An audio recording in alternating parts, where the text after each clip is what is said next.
કૃષ્ણ પરમાત્મા 11 વર્ષ 52 દિવસ ગોકુળ માર્યા. જન્મ થયો ને પછી વાસુદેવ બાપુ ગોકુળમાં મૂકવા ગયા અને આ 11 વર્ષ અને 52 દિવસ કૃષ્ણ પરમાત્મા અહીંયા રહ્યા. પણ બાપુ વાસુદેવ બાપુ અહીંયા મૂકવા ગયા ને કોઈ આવકાર નો આપ્યો. મોટી મોટી મેળીઓ વાળા બાપુ જાકારો આપી દીધો, અહીંયા નહીં અહીંયા નહીં. એ તો અત્યારે બધા પુણ્યમાં ફરે છે. પણ તેથી એક આહિર નો દીકરો આહિર કુળ અવનીમાં જો હમીર નો હોત હયાત તો દેવકી માનો દીકરો કોક બાપુ કંસના હાથે કપાત. એક આહિર નો દીકરો બાપુ નંદ બાવા ઈ કે હવે જે થાકરે ધારી એસી થશે ભૈયા આવો બાપુ એકે આશરો દીધો તેથી. અને 11 વર્ષ 52 દિવસ અહીંયા રહ્યા અને પછી કૃષ્ણ પરમાત્માને લેવા માટે વાસુદેવ બાપુ સમાચાર મોકલે, હું અક્રૂરને મોકલું છું, મારા કૃષ્ણને મોકલી દેજો. અને આ બધાને ખબર પડી ને બાપુ બધાને થડાક ઉથડાક કૃષ્ણ ભયો જાય છે, કૃષ્ણ ભયો જાય છે. બાપુ કેવો પ્રેમ કર્યો હોય છે રામ. એ આ લઈ આવ્યા અને પછી એમ કહેવાય કે માએ એને ભાણામાં ગોરસ પીરસીને જમવા બેહાડ્યા કૃષ્ણ પરમાત્માને. અને કૃષ્ણ પરમાત્મા બાપુ છાળીને ઠેબુ મારીને ઉપલા માળે જઈને રોવા માંડ્યો. હો ભાઈ, ઓથવ ને માં કહે છે કે આ કૃષ્ણ કેમ વિયો ગયો જમ્યા વગરનો. ઓથવ બાપુ ત્યાં જાય છે અને ખંભે હાથ મૂકીને કીધું લાલા શું થયું? ત્યારે કૃષ્ણ પરમાત્મા કહે છે કે મારી માને તમે કહેજો મને ચટણી રોટલો દે તો હું ખાઈ લઈશ, પણ મારા ભાણામાં કોઈ દી ગોરસ નો પીરશે. ગોરસ જોઉં મને ગોકુળ દેખાય છે, ગાયોનો પ્રેમ દેખાય છે, ગોપીઓનો પ્રેમ દેખાય છે, મને ગોરસમાં ગોકુળ દેખાય છે. બાપુ કેટલો પ્રેમ કર્યો હોય છે.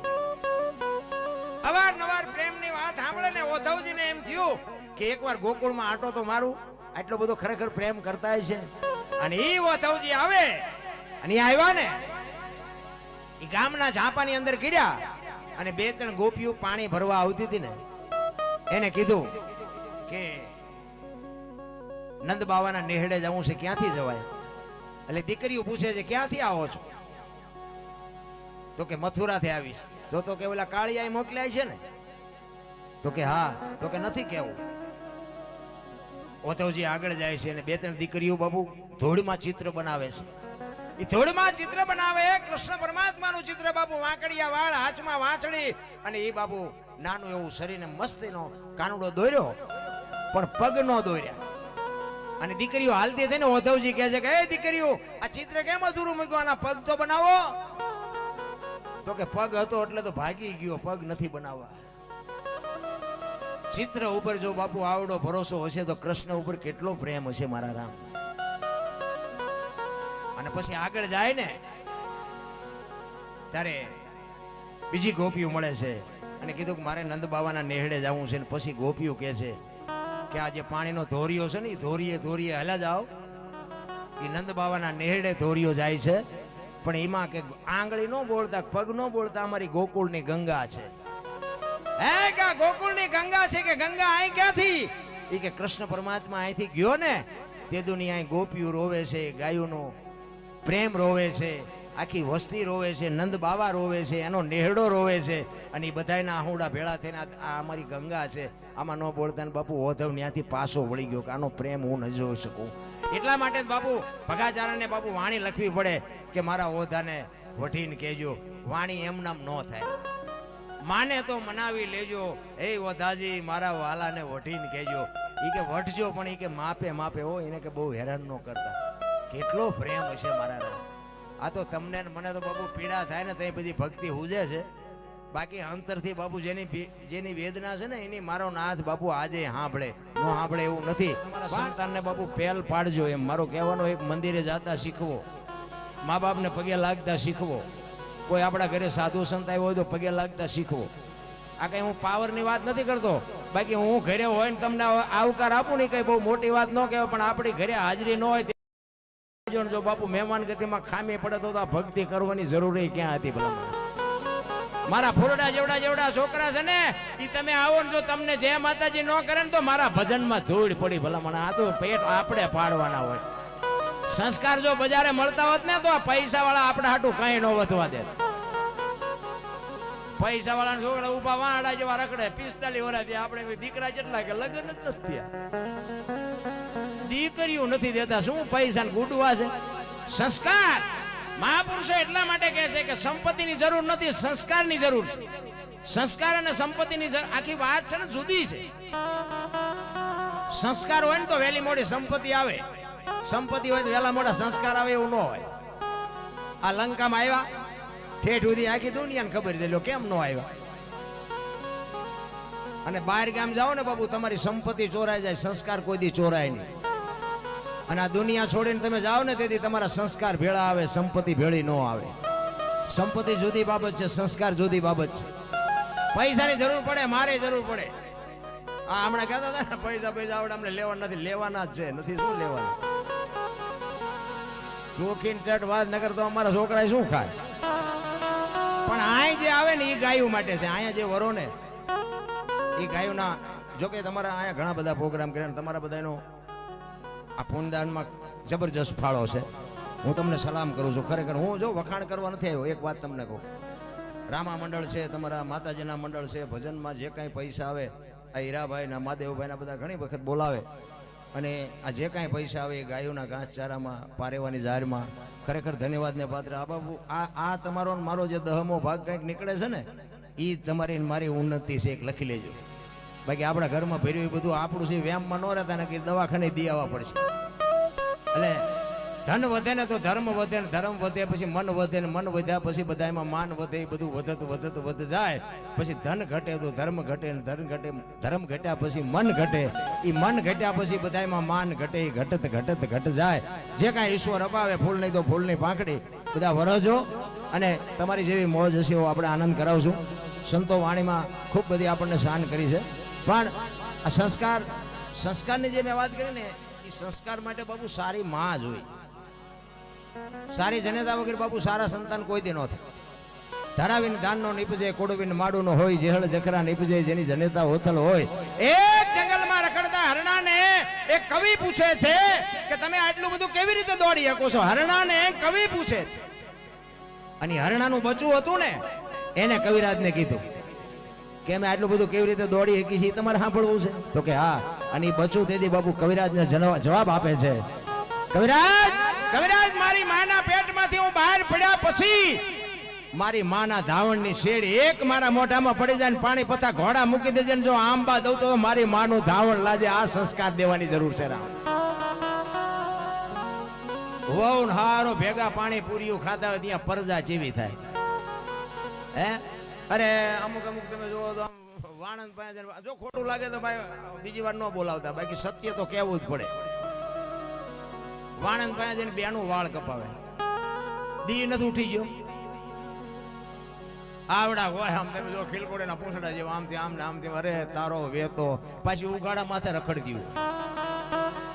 60 વર્ષ તે ઉમરા વજે રેરી સબે રમતી હોય. ઢબોન ઢાસ. હવે તારી યાર મનાણા એના થઈ ગયા. ઢબોન ઢાસ શું ઢબોન ઢાસ? અરે બાપુ માં તો માં છે. ભલા મણા છત્રપતિ શિવાજી મહારાજ એની માં બાપુ કેવી છે કે જે હિન્દુ ધર્મ ટકાવી શકતો હોય, એક તલવારની ધાર ઉપર બાપુ પોતાનું બલિદાન આપીને હિન્દુ ધર્મ આ શિવો જન્મો ન હોત ને તો આપણે અહીં બેઠા ન હોત. મારા રામ, ઇતિહાસ તો તમે ખોલો ભલા મણા.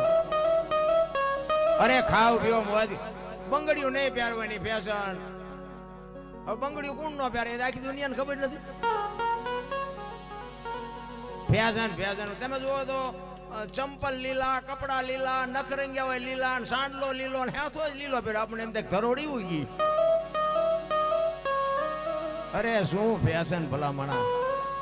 માવડિયું ને તો હું એમ કઉ છું કે એ માયો પાસ્યું વળો બાપા, પાસ્યું વળો. જ્યાં ધર્મ ધ્રુજો પુરુષ નથી પૂગ્યો ત્યાં બાપુ આ દેશની આબરૂ દીકરીઓએ રાખી છે. રામ ઇતિહાસ ખોલીને તમે જો, જ્યાં પુરુષ થાકી ગયો ત્યાં બધે લગામ બાપુ દીકરીઓ હાથમાં લીધી. તમે એક નહીં હવાર સુધી ગયો તો હવાર સુધી દાખલા આપો. અને જેટલા જેટલા સફળ પુરુષો છે ને એમાં બાપુ એક એક દીકરીઓનો હાથ છે. તમારે જોવાની સૂચ. હરિચંદ્ર ને તારામતી ન હોત તો કોઈ ન ઓળખત. સગાળસા ને ચંગાવતી ન હોત તો કોઈ ન ઓળખત. જલારામ ને વીરબાઈ ન હોત તો કોઈ ન ઓળખત. વિચાર તો કરો. સવારામ બાપા ને જબુમાં ન હોત તો કોઈ ન ઓળખત.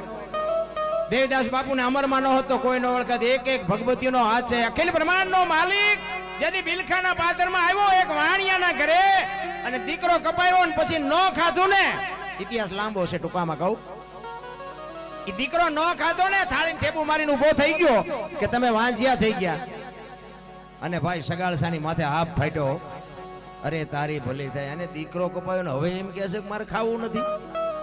અને તે દી બાપુ આ ભારતની આર્ય નારીએ બાપુ લગામ હાથમાં લીધી કે તમે બેહી જાઓ, હવે બાવાનું હું સંભાળી લઉં. કેવી રણચંડી બની છે એક વાણિયાની દીકરી ભલામણ. ઈ બાપુ આમ ઉભા થયા ને કીધું એ બાપુ બેહી જાઓ, ક્યાં જાવ છો? જેમાં આવું કે નથી જવાનું. હણકો કાઢી વાળ છૂટા મૂકીને હાથમાં કટાર લીધી. હો ભાઈ, ખડકી આડી કરીને કીધું બાપુ બેહી જાઓ, જેમાં વગર નથી જવાનું. હવે તો પડમાં ઉતર્યા પછી ખેલ ભજવી લેવાનો હોય, આંતરડા કાઢવા પડે તોય ભલે, માથું ઉતારવું પડે તોય ભલે. ઈ ભારતની આર્ય નારી કહેતી હોય કે બાપ જાણી તને કહું છું બાવા, મારા પેટ છે મહિના 5, આશરો સીતારામનો આય કોઈ નો જાય નિરાશ. બાવા બેહી જા મારા બાપ, હવે બેઠો થઈશ માં બાવા, તને જેમાં વિના નહીં દઉં જવા. બાપુ આમ કટાર કરીને ભગવાન ધ્રુજી ગયો. ઈ દીકરીઓ એટલા માટે મારે કહેવું પડે છે કે તમે તો શક્તિઓ છો. અખિલ બ્રહ્માંડના વિશ્વનું બાપુ જો સર્જન કર્યું હોય તો માં ભગવતી દેવી શક્તિએ કર્યું. આ માં ખોડિયારનો ઇતિહાસ આપણો જોવો તમે. એક જોવો મામડિયા ચારણ કવિરાજ, એની દીકરીઓ હાથ આવળ જોગળ તોગળ સાસુબાઈ બીજુબાઈ હોલબાઈ માં ભગવતી ખોડિયાર, અને એક દીકરો મેરખ્યો. અને ઈ મેરખિયાને હરફદસ થાય અને કોક વૈદે કીધું કે પતાળમાંથી અમૃતનો કૂપો લઈ આવીને દિવસ ઉગ્યા પહેલા જો આવીને આ દીકરાને મોઢામાં પાણી આપો તો આ દીકરો બેઠો થાય. અને તેથી માં ભગવતી ખોડિયાર બાપુ એમ કે એક બાપુ ભેળી અને ગાંઠ વાળી અને હુરજ નારાયણને કહે છે કે હે હુરજ, અમારી હાથે બેનુનો ઉતારો વયો જાહે, અમારી હાથે બેનુના જીવ જોતા હોય તો લઈ લેજે, પણ મારા વિહામાં કાંઈ થાય નહીં. મારા બાપ, હું અમૃતનો કૂપો લઈને આવું ત્યાં સુધી મારા બાપ થોભી જાય. અને બાપુ હુરજ જો થોભી ગયો હોય તો આ દીકરીઓ શું ન કરે? દીકરીઓ ના કાંઈક ઇતિહાસ છે મારા રામ, એટલા માટે કહું છું. અને ભાઈઓએ કંઈક કર્યું હોય કોને મારે જે કહેવા થાય? કાંઈ કર્યું જ નથી. અરે હું તો એમ કહું છું કે આ બૂસ મારવાના બંધ કરી દઈએ તો ઘણું કર્યું એવું લાગે. ઘણા કે લઈને પછી એમ કે નો દે શું કઈ કઈ ન કર્યું, ફરીને તારો વૈસવા ન કરી, બીજું શું તારી ઉપેટ કાઢી કે એમાં કઈ બીજું તારી પાસે કઈ કર્યું નથી. આમ જ હાલે. પાણી રૂપી પ્રસાદી આપી છે ને એ એમ નામ નથી મળી. એમાં જે મહાપુરુષોએ ભોગ આપ્યો છે, એમાં જે સમર્પણ કર્યું છે એ બાપુ જેવી તેવી વાતું નથી. અને અત્યારે આપણે આ માયલું કાંઈ કરીએ ન હોય, કારણ કે તેલમાં તરાણા ને ફૂળીએ સીડ્યા ને ઝેર પીધું ને જેલમાં જ્યાં ને કાંઈક નાટક કરવા પડ્યા. આ ઈ દુનિયા છે. અરે આટલા બધા બેઠા છો, હું તમને એક જ વાત કરું કે સીબી રાજાને હોલાને શું હગું થાતું તું? મને કોક તો જવાબ દો. શું સીબી રાજાને હોલાને શું હગું થાય? અયોધ્યાનો મહારાજા ઈ એમ કે તમારે મારો શિકાર જો જોતો હોય તો એની બારોબાર તમારી માટી. અને બાપુ જો ચીભડા ચીરીને આપતો હોય છે તો આ ભજન ઉપર ભરોસો કેવડો હોય છે રામ? આ તમને મને બાપુ મગજમાં બેહે એવું છે જ નહીં. આપણે હાકડીમાં આવીને પછી હનુમાન ચાલીસા ચાલુ કર્યું, હનુમાનને ન ખબર હોય કે બેટા મારા જિંદગીમાં બોલ્યો નથી આવે, પણ રોજનું બાપુ આપણું બેલેન્સ હોવું જોઈએ. રોજનું હરિની હાટડીએ મારે કાયમ હટાણું. ભલામણા શું મહાપુરુષોએ કીધું છે તમને અને મને? એક મહાપુરુષોએ જે શાન કરી છે કે અમે કેવીની માર્ગે હાલો, કોઈ દી જિંદગીમાં કાંટો ન વાગે. જોકે હું તો જ્યાં જાઉં ને આ બધે કહું ભાઈ મારો ઇતિહાસ તો જેસલ કરતા ખરાબ છે. હા, આપણે કઈ સારા કામ કર્યા જ નથી, પણ આપણો મેળ પડી ગયો કેમ હાલે છે મારો રામ જાણે, આપણને કાંઈ ખબર નથી. ઘણા મને એમ કે તમારું કે હાલી ગયું નહીં. મેં કહ્યું તમને તકલીફ નથી ને કઈ? પછી એમ કે આ હાલવું ન જોવે. બોલો, હજી તો આખી દુનિયા માને છે તો હજી આપણા નથી માનતા. અને આપણને નડે ને એટલે સમજી લેવાનું ઠાકર ત્રાજવી આવ્યો હોય તો જ આપણને નડે. ને આખી દુનિયા ઓળખે ને આપણા ન ઓળખે. આ મીરાને કોણ નડ્યું? રાણો. નરસિંહ મહેતાને કોણ નડ્યું? એની નાચ. પ્રહલાદને કોણ નડ્યું? એનો બાપો. પાંડવોને કોણ નડ્યા? એના ભયું. પોતાના નડ્યા ને પછી ઇતિહાસ થયા એટલે મારે આમાંથી હું નીકળ્યો છું હોરો એટલે મને મજા આવે છે. મારા મને કંદડા એટલે મને એમ થાય કે ઈશ્વર તરાજવે આવ્યો હોય તો જ આપણે આપણું લોહી પીવે. આખી જગત આપણને માને ને આપણા નો આપણને માને એની વાત છે. મારો કહેવાનો મિનિંગ કે એક ઘડી આજી મેં પુનિયાદ બાપુ 24 કલાકમાં જે સદગુરુ મહારાજ તમને મને જે આપે છે ને, જે કાંઈ શબ્દ આપે, કારણ કે આમાં અત્યારે પાછું હાલ્યું છે જેવું ચેલાને કાંઈ જોતું નથી ને ગુરુને કાંઈ દેવું નથી. અરે તમે જુઓ તો ચારે બાજુ અમારે 10,000 ચેલા છે, ઓલો કે 5,000 ચેલા છે, પણ તમે જુઓ તો સાંટોય ન પીડ્યો હોય મારી પાસે. જાજો ભાગ તમે જુઓ કિનારની બધા ઓલા આપણે વાવણી કરે ને, વાવણી આપણે ખેડૂત હોય ને ખબર હોય, વાવણી કરે ને 3 પ્રકારની વાવણી થાય. ઉપર પીડ્યું એ ન ઉગે ને ઉડું જીવો એ ન ઉગે. બરોબર, આ મેળમાં પીડ્યું એ ઉગે. અમુક જગ્યાએ આપણે જઈએ ને એટલે આપણે જે કાંઈ પૂછ્યું ન હોય ને ત્યાં તરત ચાલુ કરી દે, રામે આમ કર્યું હતું, કૃષ્ણએ આમ કર્યું હતું, શિવે આમ કર્યું હતું. આપણે એમ થાય કે ઉપર પીડ્યું ઉગે નહીં. અમુક જગ્યાએ આપણે પૂછ્યું ને કે બાપુ આ એક પ્રશ્ન મૂંઝવે છે, કંઈ કયો ને આમાં કંઈ શંકાનું સમાધાન નથી થતું. એટલે એ કે આ બધી ગહન વાતો છે, આ તમને ન ખબર પડે. એટલે આપણે સમજો કે આ ઊંડું જીવ છે. ખબર જ ન હોય પછી ગહન ની માંડે ને. દેવાયત પંડિત ને બાપુ 750 સેવક હતા, પરીક્ષા કરીને 4 જ વધ્યા, અત્યારે એકય ન વધે. કહેવાનો મારો મિનિંગ એ છે કે તમે સદગુરુ મહારાજ ને તન મન ધન જો આપ્યું હોય તો તમે બાપુ એક સદગુરુ મહારાજ ને એટલું તો ચોક્કસ કહી શકો બાપુ હું કોણ છું, ક્યાંથી આવ્યો છું, ક્યાં છું ને ક્યાં જવાનું છે. બાકી તો આ બધા ઓલા હટાણું કરવા આવ્યા એવું છે બધું. અરે હું કોણ છું બાપુ? મીરાએ કીધું આત્માને ઓળખ્યા વિના લક્ષ 84 નહીં મળે ને તમારી ભ્રમણાને ભાંગ્યા વિના ભવના ફેરા નહીં મળે. કાંઈક કરવાની જરૂર છે. મારો કહેવાનો મિનિંગ એક તમને તમારી નો ખબર પડે, મને મારી નો ખબર પડે તો આ ભજનનો અર્થ શું? ભજનમાં બાપુ બેઠા હોય ને, તમે જો ભજનમાં જ બેઠા હોય તો ઘડિયાળમાં ન જોવું પડે ને, ચા ની જરૂર ન પડે ને, બંગાવું ન આવે તો સમજી લેજો ભજનમાં બેઠા છે. અમારે કોઈને વેરાક ને લગાડવો, અમે રાડું પાડી છે ને અમારા હાટું, તમારા હાટું પાડતા નથી. હા તો અમે આગળ રાડું પાડી, અમે એને કહ્યું કે એકાદી રાડ મારા બાપ અમારી સાંભળજે. અમારો કોઈ હિસાબ નથી. આ તો ગંગા હાલી જાય, પીવો ન પીવો તમારી મોજ, પણ પીવા જેવું છે. પછી આપણે શંકાના સમાધાન માટે ગમે એ વાતો કરીએ, ખોટી વાત. ઘણા નથી કહેતા કે ગંગાજીમાં નાઈ લઈશું એટલે પાપ બળી જાય છે. ગંગાજીને કાંઠે રહેતા રોજ ની ધૂપકા દેતા હોય એમ પાપ બળી જાય? તો બધી મન મનાવવાની વાતો છે. ભલામાં અહીંયા જાવ ને, અહીંયા ગંગા માને કોઈ પગે લાગતું નથી ને માલબા પૈસા ગોતતા હોય છે, રોજ નાઈશ માલબા. તો ગંગાજી નો ઉદ્ધાર નો કરી દે. હું તો આ ભૂખ્યા રહે ને, ભૂખ્યા છું, ભલે રહેતા હોય રહેજો ભાઈ, હું કોઈને બંધ કરાવવા નથી આવ્યો. આ આપા કરે ને ભૂખ્યા રે તો ભગવાન મળતો ત્યાં ઝૂંપડામાં રે ને ચા ખાવા જ મળે. રહેતા હોય રહેજો, મારો કોઈ વિરોધ નથી, પણ મને એમ થાય કે ભૂખ્યા રહ્યો જો ભગવાન મળતો આવડા બિચારા સાવા મારે તો મેળ નથી પડતો 2 ટાઈમનો, તો આ ભગવાન નો મળવા જોઈએ. અત્યારે આ ભોળાનાથ નો મહિનો છે ને, શ્રાવણ મહિનો, તમે જુઓ તો એ દૂધ ને એ ફૂલ ને એ ફ્રૂટ ને, આપણને એમ થાય કે આ ફ્રૂટ ને આ દૂધ જો માને બાપાને ખવડાવો તો ભોળોનાથ તમારે અહીંયા ધક્કો કરે. ભલા મને ભલે ચડાવો, મારી ના નથી, પણ મારો કહેવાનો મિનિંગ એ છે કે તમે એને એના ઉપર 2 ટીપા ચડાવી દો ને, અને બીજું કોઈ ઝૂંપડામાં રહેતા હોય, કોઈ બિચારા કપડા વગરના છોકરા, એની માં એ બાપુ બાળકનો જન્મ આપે, એને ખાવા પૂરું અનાજ ન હોય તો એની પાસે દૂધ ન હોય, ત્યાં મારા બાપ જો દૂધ દેવો ને, ઓલા ભોળાનાથ ને બાપુ એના ચોપડે લખવું પડે કે મને પોગી ગયું, મજા કરી. પણ તમે જુઓ તો બધું હાલ્યું જ જાય છે, હાલ્યું છે. મને એમ થાય કે આ જુઓ તો ખરા હાલ્યું. કોઈ પૂજા વિધિ ખોટી છે એવો મારો કોઈ દાવો નથી. હું તો છે ને ભોળાનાથના મંદિરમાં જઉં તો પૈયા લાગુ છું, હું કોઈ દી કઈ ચડાવતો નથી.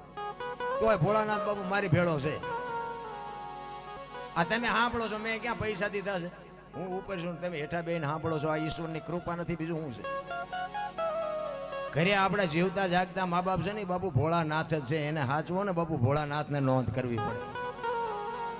મા બાપને જાળવો, વ્યસનથી કંઈ થોડાક આઘાર્યો અને ભાઈઓ કુટુંબમાં મેળ રાખો એટલે મારો નાથ આવે આવે ને આવે. ભલામાં કાંઈ કરવાની જરૂર નથી. બીજું ભલે હરો ભરો દુનિયા જોવા જેવી છે, જોવો, બધું આનંદ કરો, મંદિરે જાઓ, તીરથ કરો, વ્રત કરો, પણ ઘરે જો આ ચૂકી ગયા ને તો સમજી લેજો ગયા.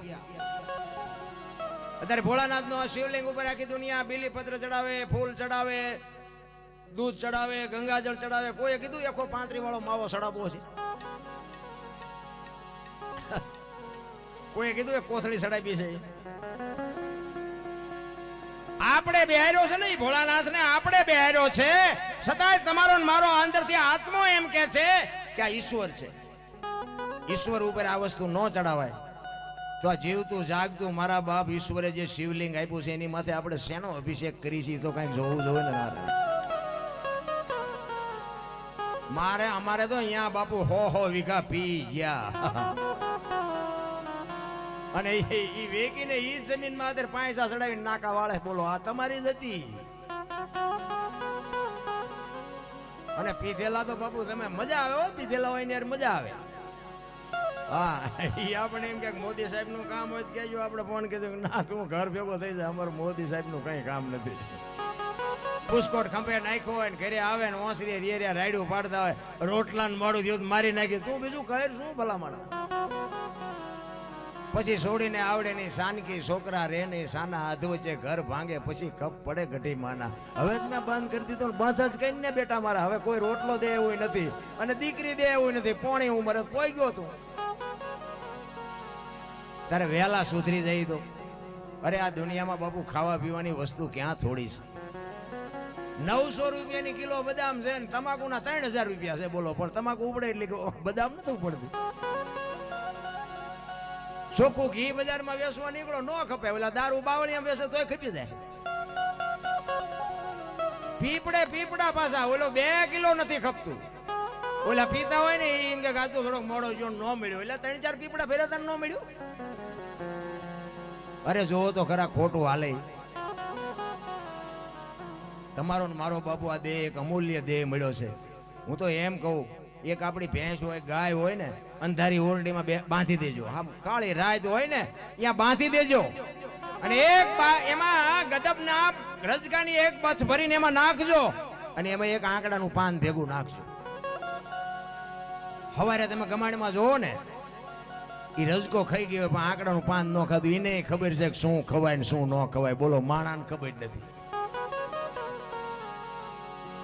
તમારી અને મારી આ માયા સુધી ગોઠડી વજરના ગાળા હાંગા હલવાણા કઈ આ સાખી બની ને બાપુ. એમાં વાત એક પડી છે કહી દઉં પછી એક 2 કડી કહીને પછી મારે આપણે સોનલ બેન સાંભળવા છે. મારે બહુ ગાવું નથી કારણ કે ગાવામાં કોઈ સમજ્યું જ નહીં અત્યાર સુધી એટલે બોલવાનું ચાલુ કર્યું. એમ એક જગ્યાએ ભજનમાં ગયા ને હું ગાતો હતો કે વારું મારા વીરા રે સંગ નો કરીએ નીચનો. એક ભાઈ પૈસા મીઠા નાખવા એટલે એક મારો ભાઈ બંધ હતો ને એ મને કે આ કોઈ દી મારે જો પૈસા નાખે નહીં પણ કેમ પૈસા કેમ નાખે ખબર નથી પડતી. ભાઈ બંધ કરવાનું કહેતો હોય આપણે બંધ કરી દે. આપણે કઈ ગાવાનો એવો શોખ નથી. એ કે ના તમે ગાઓ. હું તો ગાતો હતો વરી ફરીને પૈસા નાખવા આવ્યો. પછી અમે આમ બહાર ગયા ને રાઉન્ડ મારો પૂરો થયો અમે બહાર ગયા ને તો ભાઈ આવ્યો વાય એટલે મારો મિત્ર હતો ને એને કીધું કે તું દીકરા મારા કોઈ દી રૂપિયો નો નાખ ને એટલા બધા પૈસા કેમ તું નાખતો? એ કે નાખું જ તે ને બાપુ કે મારા દુશ્મનને ગાળ્યું દેતા હતા કે નાખું જ તે ને. એટલે મેં કીધું હું ક્યાં ગાળ્યું બોલ્યો? એ કે બોલ્યા હતા મેં સાંભળી છે. અરે મેં કીધું તું વાહા કોક ના ભંગવી નાખીશ. હું ક્યાં ગાળ્યું બોલ્યો? મને કે તમે નહોતું કીધું કે વારું મારા વીરા રે સગનો કોળી નીચનો. મેં સગનો કોળી નીચનો નહીં સંગનો કરીએ નીચનો. ગાંડા આ હું થયું બાપુ બાપે નતો અમને કોક હળદર ફરે એવા કરી નાખ. પછી મેં કીધું કઈક બોલવાનું શીખો. આ ભજનમાં બધું ઉપર થઈને જાય છે. આમાં તો બધા માથા હલાવે એટલું જ કઈ ઉતરતું જ નથી. પછી આ બોલવાનું મેં ચાલુ કર્યું. થોડું બોલવી એમાં ભૂલ ચૂકાવે અમે તો હાથ જોડીને પગે લાગીને માફી માંગી. ભૂલી ગયો માફ કરજો. અત્યારે આ મોબાઈલ બાપુ હવારે માફી માંગો અમારા સમાજને ખોટું લાગ્યું એટલે આ ના માફી એ માંગવી પડે. આખી રાતમાં બાપુ અમુક તો પાસે એમ જ બેઠા હોય કે આની ભૂલ ક્યાં થાય છે એ હાટું જ બેઠા હોય. બોલો આખી રાત આપણે ગમે એટલું સારું બોલ્યા હોય ને એમાંથી કઈ ન પકડે. ભૂલી જવાય ને તરત પકડે. અહીં તમે આમ બોલ્યા હતા. અરે આનું નામ જ બાપુ માયા હુદી ગોઠડી વજરના ગાળા હાંગા હલવાણા. એ ગામનો વાણિયો બાપુ ગામડામાં શહેરમાંથી વાણિયો બાપુ ગામડામાં ઉઘરાણીએ ગયો ને એટલે ઉઘરાણી કરી અને હાંજનો ટેમ ને હાલો આવતો તો રાણી શિકાર રૂપિયાનો સમય અને જબાના ખીચા ભરેલા અને દી આથમાની તૈયારી અને હાલો આવે નેરિયા જેવો રસ્તો ને બાપુ નેરિયા ઉતર્યો ને સામેથી એક રીંસ આવ્યું. એ રીંસ આવ્યું ને તો એને એમ થયું કે મારું બધું રીંસ મને મારી નાખશે. સીતારામ એટલે રીંસને એમ થયું કે માણા મને મારી નાખશે અને વાણિયાને એમ થયું કે રીંસ મને મારી નાખશે. સીતારામ એટલે બે જણા ઉભા રહી ગયા, સામે રીસ ઉભું રહી ગયું, અહીં વાણીઓ ઉભો રહી ગયો. એટલે બેયને વિચાર થયો કે હવે શું કરવું, પણ બેયને હિંમત થઈ થોડી થોડી. એ વાણિયાને એમ કે ધીરે ધીરે હું આનકોરની કોઈમાંથી હું નીકળી જાઉં, ઓલા રીંસને એમ કે ધીરે ધીરે હું આનકોરથી નીકળી જાઉં. એ બે ધીરે ધીરે હાલ્યા આવતા ને બે પાય આવ્યા ને ત્યાં રીંસ વાણિયા સામું તાક્યો ને વાણિયો રીંસ સામું તાક્યો ને એટલે બે ગભરાઈ ગયા. ઓલે વાણિયાએ આના કાન પકડી લીધા. હવે કાન પકડ્યા ને એટલે રીંસ કે હવે મને મારી નાખે. ઓલો વાણિયો કે હવે મૂકું તો મને મારી નાખે. એ બે મીડિયા બાપુ ઠેકડા મારવા. હવે ઓલા ખિસ્સામાંથી પૈસા મીડિયા પડવા. હવે પૈસા લેવા જાય તો ડખો થાય. ઓલો રીંસ બાપુ ઠેકડા મારી એમ થાય કે મને મૂકી દે ધારું. વાણિયો કે મૂકું તો મને મારી નાખે. એ બે ની માથાકૂટ હાલતી હતી. માં હાંગાજી દરબાર આમથી ઘોડી લઈને આવ્યા. થોડુંક જેટલું રહ્યું ને એટલે વાણિયા તો બાપુ બુદ્ધિશાળી કોમ. ઈ કે બાપુ આ રીંસ ને કે જો ખંખેરું પૈસા ખરે સમજો. એ નજીક આવીને જોયું ને તો પૈસા પડેલા એટલે બાપુ કે અમારા ગામની સીમનું છે ને તું શીનો ખંખેરસ? તો કે બાપુ આયલો ને તમે પકડી લ્યો. ઘોડીએથી ઉતર્યા અને બાપુને પકડાઈ દીધા. એ કે બાપુ મારા ખંખેરેલા છે એ મને લઈ લેવા દેજો. એ કે લઈને હાલ માંડે હાલવા. એ ગાયે ગા પૈસા ભેગા કરીને વાણીઓ ગયો. બાપુ હગડ પીડ્યા છે એના. પછી બાપુ મીડા ખંખેરવા શું કરે. એટલે કીધું માયા સુધી આ ગોઠડી છે, વજરના ગાળા છે, હાંગા બાપુ હલવાણા, કંઈક સડ્યા ને કંઈક પાળા. તમારી અને મારી એક આ સંસારમાં બાપુ, સંસારના ચક્કરમાં આપણે છે ને, પણ આપણી ઓળખાણ માટે બાપુ સદગુરુને કંઈક સદગુરુ કે ને એ ચરણે હાલજો. બસ આમાં બીજી કોઈ વાત નથી. એટલા માટે હમણાં બાપુ એને ભાઈએ કૃષ્ણ ભગવાનની વાત કરીને પ્રેમ બાપુ આખી દુનિયા કહે છે ને પ્રેમ. પ્રેમ કોને કહેવાય? 8 અક્ષરનો મંત્ર છે રામ. પ્રેમને વાચા હોત તો જગત જોગી બની જાત, હલકીને હિમાલય જાત, પછી ભગવા પેરી ભૂદરા. પ્રેમ તો બાપુ ઈશ્વરને પ્રગટ થવું પડે, એને પ્રેમ કહેવાય. આ મેં હમણાં કીધું ને, આ બેનો એક પૂજા કરવા જાય, એક માતાજીની આરતી કરે, પણ એની બાપુ અંદરથી જે ઉમળકો હોય એનો જે પ્રેમ હોય ને તો જ બાપુ આ માં હારું તમારું સાંભળે. ચિત્તની શાંતિ, મનની પ્રશંસા, દિલની દાતારી, ગુમડાની રૂજ અને ટાટિયા તાવની ટાઢ આટલું માલિકોરથી આવે. આ લેવા ન જવાય. કોક ને પૂછડા ચાલીને બેઠા કરી ગાયોના ઘાસ ચારામાં આમાં 2 રૂપિયા નાખ, 2 રૂપિયા નાખ, ધરાર ઉભો કરું અહીંયા શું સહ કરે. પણ કોક પડખે નાખતું હોય ને તો કે આ નાખે છે મારે નાખવા જોઈએ. ઈ બાપુ ઈ મનનો ઉમળકો છે.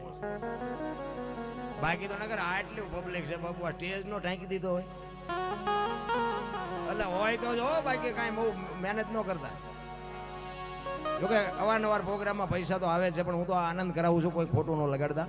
પણ કહેવાનો મારો મિનિંગ એ છે કે ધર્મના કાર્યમાં બાપુ જેટલા આગળ હેલા છે ને એને મારા નાથે બાપુ આગળ જ રાખ્યા છે. એક લખી લેજો, લખવું હોય.